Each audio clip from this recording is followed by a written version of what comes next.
Welcome to Newborn Entertainment Media, home to all your latest news and stories from Kenya and globally. Today we are going to dive in the invasion of Jubaland in Mandera, Kenya. The situation involving Jubaland forces in Mandera, Kenya, as reported in recent news, centers on concerns over foreign troops from Somalia's Jubaland state allegedly crossing into Kenyan territory, specifically in Mandera County, and setting up operations there. This has raised significant alarm among local leaders and residents, who view it as a violation of Kenya's sovereignty and a threat to local security. Below is a detailed summary based on available information, background, conflict spillover. The issue stems from clashes in late July 2025 between Somalia's federal government troops and Jubaland forces in Bulahawa, Beledhawo, a Somali border town adjacent to Mandera. After intense fighting, federal forces took control of Bulahawa, pushing Jubaland forces across the border into Mandera, where they reportedly set up a camp at Border Point 1, BP1. Jubaland's role. Jubaland, a semi-autonomous federal state in Somalia, has historically acted as a buffer zone for Kenya against threats like al-Shabaab. However, tensions between Jubaland and Somalia's federal government have complicated regional dynamics, with Kenya accused of supporting Jubaland, straining relations with Mogadishu. Key developments. Local concerns. Mandera Governor Mohammed Aden Khalif has been vocal, stating that Jubaland forces have disrupted normal life, including closing a local school, BP1 primary school, to use it as a military camp, affecting students preparing for exams. He has demanded their immediate removal, warning that locals might take action if the government fails to act. Mandera's Senator Ali Roba described the situation as alarming, noting that Jubaland forces are consolidating strength in Mandera town, causing fear among residents, paralyzing businesses, and displacing families due to risks of stray bullets and unexploded ordnance. He called their presence a humiliation of Kenya's sovereignty. Residents report living in fear, with some unable to access farms or send children to school due to the presence of armed foreign troops. Political reactions. Former Deputy President Rigathi Gachagua criticized the Kenyan government's silence, urging President William Ruto to deploy the Kenya Defense Forces, KDF, to expel the Jubaland troops and protect territorial integrity. Former Chief Justice David Maraga called the presence of Jubaland forces a grave violation of Kenya's sovereignty, emphasizing the constitutional duty to protect borders. DAPC leader Eugene Wamalwa and former trade CS Moses Kuria also condemned the government's inaction, with Kuria comparing the situation to the Shifta War, calling it a severe breach of territorial integrity. Trans Nzoia Governor George Natembeya labeled the situation an invasion and criticized the government for allowing foreign militia to operate freely. Government response.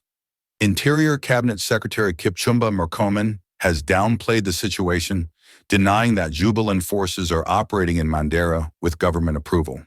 He stated that Kenya is only hosting Somali nationals fleeing conflict on humanitarian grounds, and that security agencies are investigating to determine whether those present are civilians or armed forces.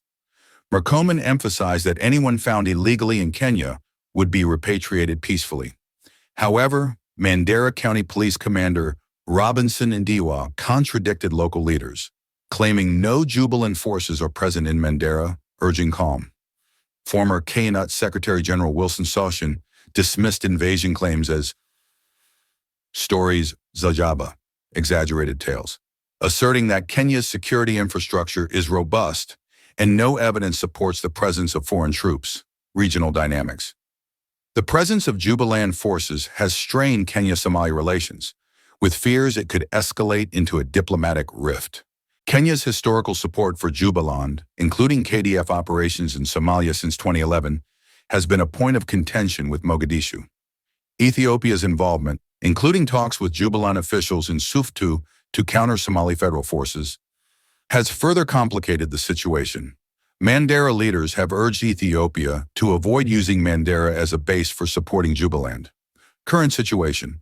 Local impact. The presence of Jubaland forces has reportedly led to school closures, business disruptions, and displacement in Mandera.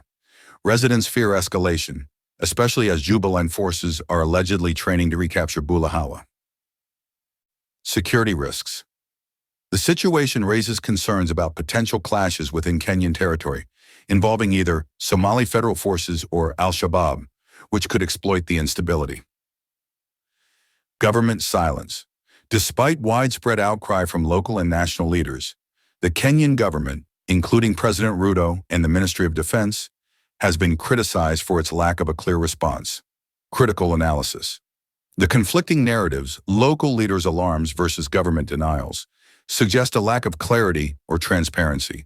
The government's claim of hosting refugees on humanitarian grounds contrasts with reports of armed troops occupying civilian spaces, raising questions about border security and KDF oversight. Kenya's delicate balancing act in supporting Jubaland while maintaining ties with Somalia's federal government risks entangling it in Somalia's internal conflicts, potentially destabilizing the Mandera region further.